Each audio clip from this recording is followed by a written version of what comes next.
Wabarakatuh.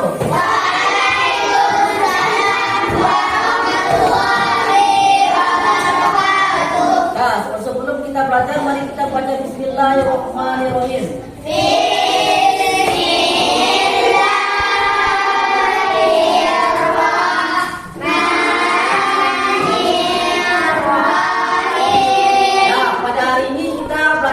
Kesepakatan kelas. Apa itu kesepakatan kelas? Itu perjanjian antara kamu dengan bapak. Jadi apa yang kamu inginkan dari peraturan kelas itu kamu tuangkan di dalam bentuk kertas. Kertas ini ada beberapa warna. Jadi masing-masing kelompok kamu itu menulis apa yang kamu inginkan dari kesepakatan kelas. Masing-masing kamu ada 5 kertas. Jadi tulis 5 kertas itu yang berbeda-beda sesuai dengan perjanjian atau kesepakatan kelas yang kita sepakati. Jadi setelah kesepakatan kelas ini dibuat, itu harus kamu patuhi dan dilaksanakan dalam proses pembelajaran. Jadi masing-masing kelompok itu 1, 2, 3, 4, 5, 6 itu bapak bagi 5 kertas per kelompok. Jadi runtingkanlah masing-masing kamu kira-kira apa yang kamu buat dalam kesepakatan kelas kamu. Paham? Paham? Mana suaranya paham?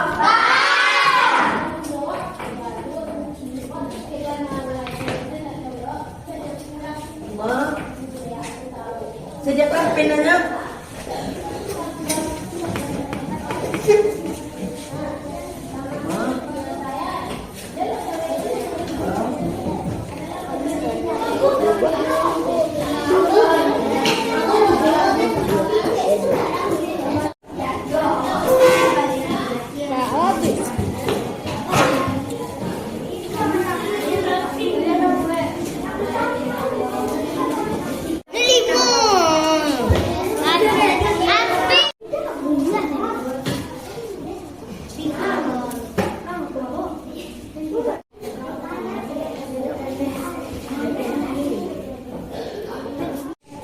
Setelah kamu tulis peraturan itu 5 macam masing-masing kelompok siapa yang udah selesai? Pokoknya udah semuanya. Udah. Yang udah siap siapa? Ya, silakan kelompok Kevin, kelompok 5 untuk menempelkan apa saja peraturan yang kamu tulis. Tolong kamu ambil lakbannya, tolong tempel masing-masing sini. 1, 2, 3, 4, 5. Silakan ketuanya Kevin.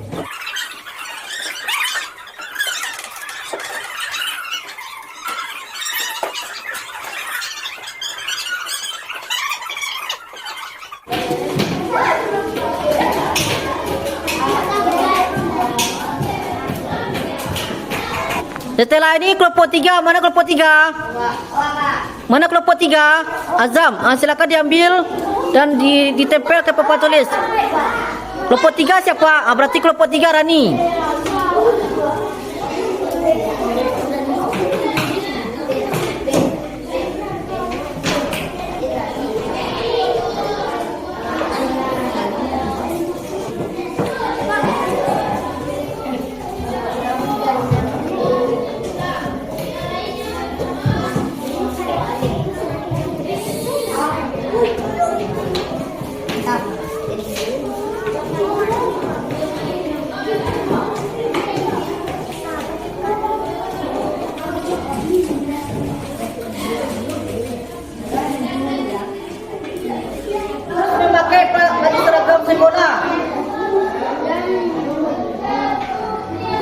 Membuang sampah pada tempatnya. Ada tadi yang juga bikin.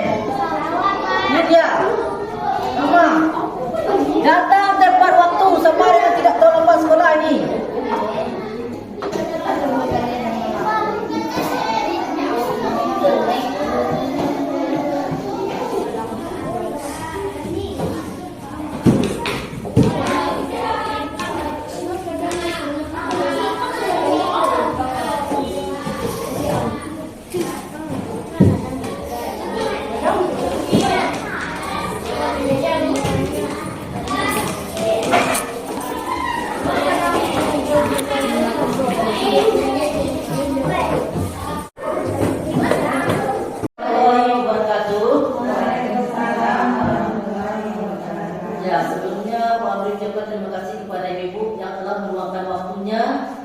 untuk mendengarkan materi TGP yaitu tentang budaya positif.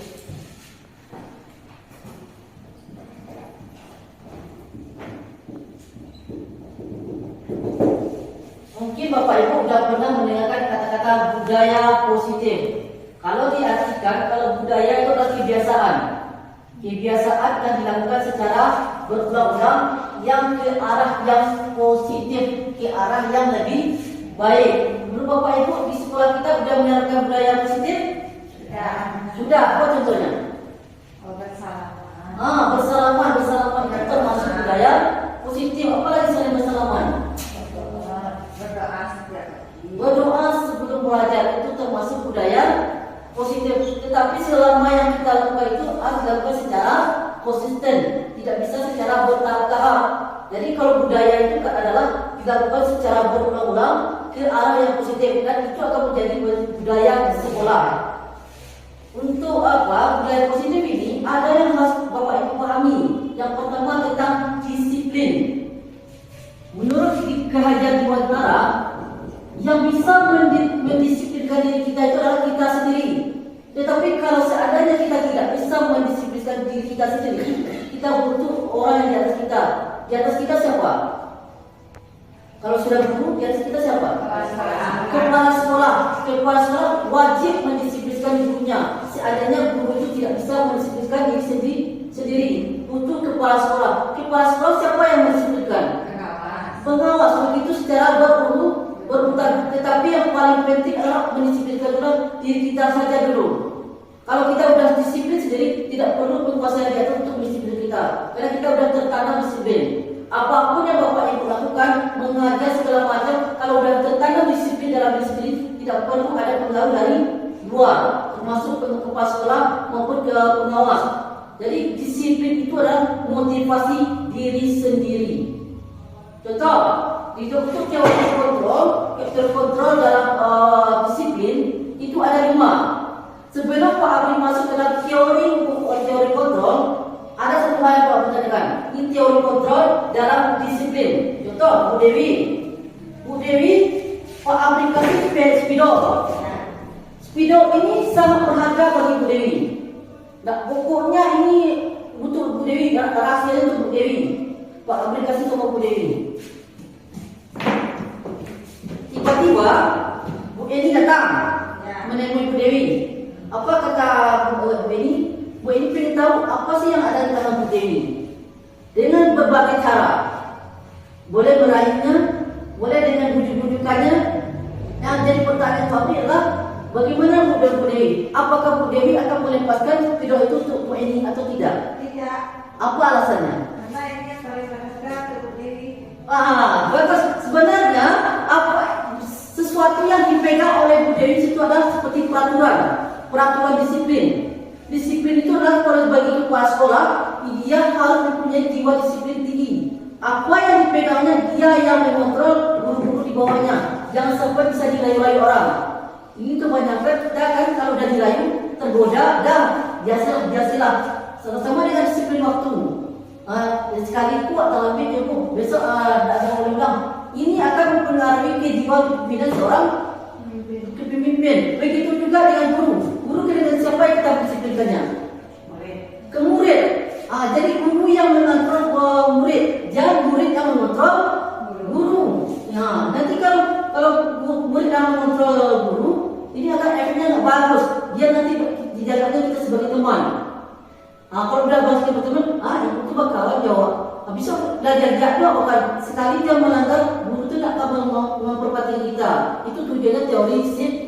Ada 5 teori disiplin. Yang pertama adalah teori penghukum. Bapak Ibu pernah tak menjadi teori penghukum? Menghukum. Teori penghukum itu adalah sering Bapak Ibu menemui anak yang bermasalah, tapi Bapak pulang saja ke masalahnya. Itu teori penghukum. Awak juga baru. Pernah tak Bapak Ibu lakukan? Ya. Pernah kan? Hampir semua kita pernah melaksanakan seperti ini. Efeknya sama kita apa? Efek sama murid. Efeknya sama murid. Awak sih. Awak sih dulu bertanya, Ibu Dewi bertanya sama siswanya, awak apa yang melakukan? Itu akan berubah.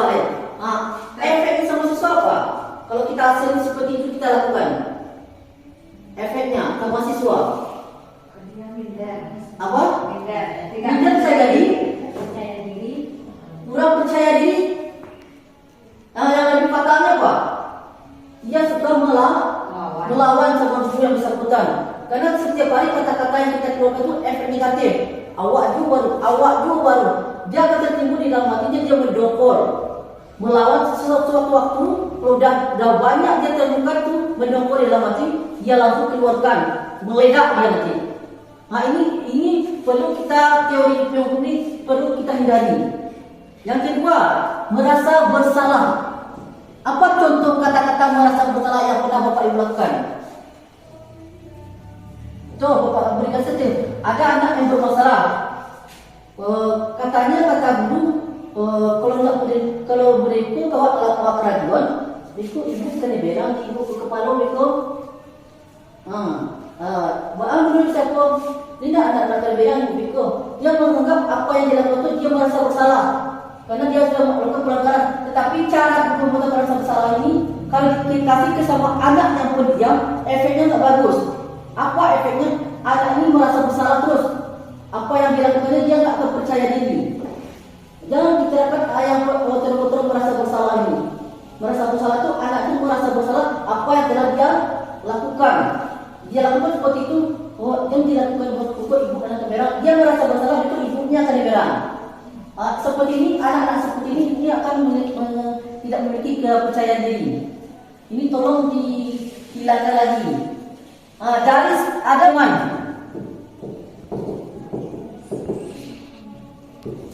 Posisi teman ini hampir sama dengan apa yang mirip dengan merasa bersalah. Posisi teman itu adalah bapak ibu menghadapi anak itu seolah masalah itu seperti teman. Misalnya contoh, terlambat dari sekolah, bisa jadi dilaporkan enak. Ini kok ibu maafkan. Bisa jadi undang-undang melihat. Seolah-olah kita berteman. Efeknya tak bagus. Dia akan berulang-ulang terus. Ibu tu berkawan Jawa. Akan mulai ini mau kumawa atau bahasa wawa. Posisi masa pertama ini tak boleh dilakukan. Efeknya tak bagus untuk siswa, juga tidak bagus efeknya untuk guru. Jadi ini tolong dihindari posisi teman. Lanjut. Memantau. Menurut Bapak Ibu ini memantau ini perlu tak diterapkan? Memantau. Posisi memantau. Posisi guru memantau. Misalnya anak-anak itu terlambat dipantau, perlu tak diterapkan? Posisi guru memantau. Ini sangat perlu dibutuhkan. Kalau tidak ada pemantauan dari guru, anak-anak tidak akan bekerja. Contoh anak terlambat, kalau dipantau, anak itu dilakukan secara berulang-ulang. Tidak ada pantauan dari guru. Yang terakhir adalah manajer. Dari 5 kontrol ini Bapak Ibu, manajer. Dari 5 teori kontrol ini yang paling bagus. Manajer ini adalah Bapak Ibu teori yang menggunakan segitiga restitusi. Apa itu segitiga restitusi Bapak Ibu? Segitiga restitusi adalah proses dialog interaktif antara guru dengan siswa dalam menyikapi dalam masalah yang dihadapi oleh siswa. Segitiga restitusi ini dilaksanakan oleh bagi guru yang memiliki sifat yang teori manajerial. Apa langkah-langkahnya Bapak Ibu? Yang pertama adalah menstabilkan identitas.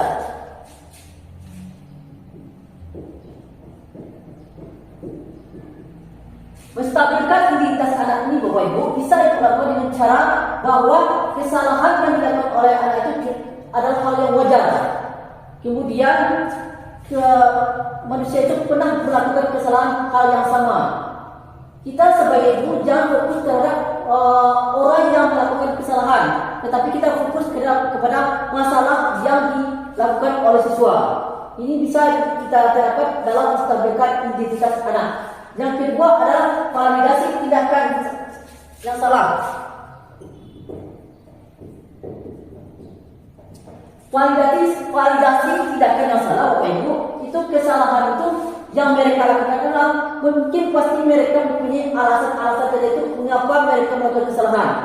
Yang kedua, kesalahan-kesalahan yang dibuat oleh siswa itu untuk memperkuat dirinya terhadap kesalahan yang dilakukannya.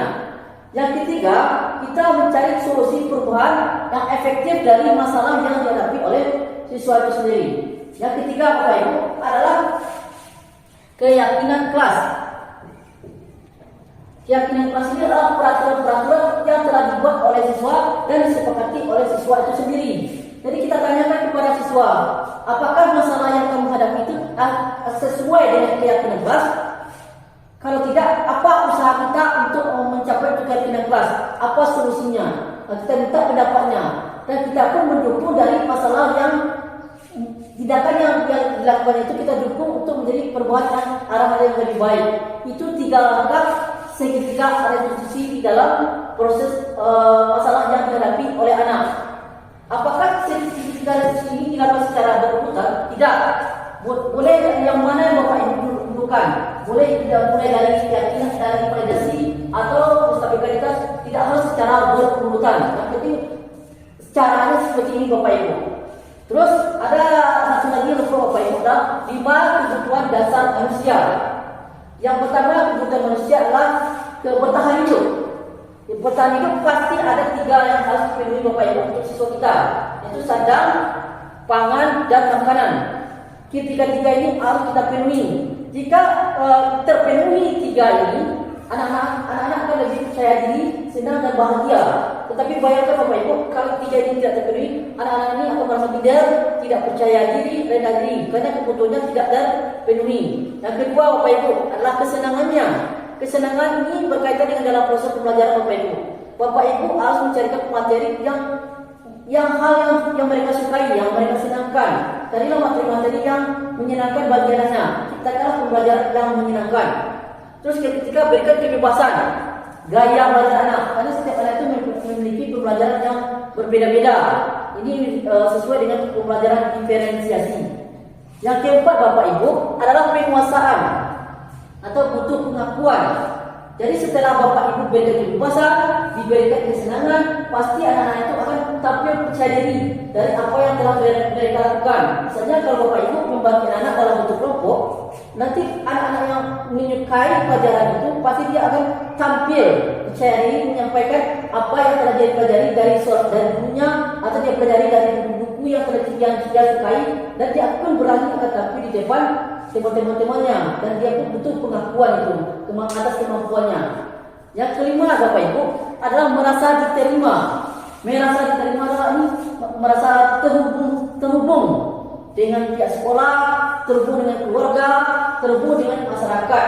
Jadi anak ini tidak bisa sendirian. Mereka juga butuh merasa diterima oleh pihak sekolah, diterima di keluarga, dan merasa diterima di masyarakat. Itulah 5 kebutuhan dasar manusia di dalam pembelajaran materi ini. Jadi Bapak Ibu, inilah 5 kebutuhan dasar manusia yang kita terapkan di dalam pembelajaran kita. Mudah-mudahan Bapak Ibu, apa yang kita pelajari hari ini bermanfaat dan bisa kita terapkan di kelas kita masing-masing. Saya akhiri. Assalamualaikum warahmatullahi wabarakatuh.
Nah,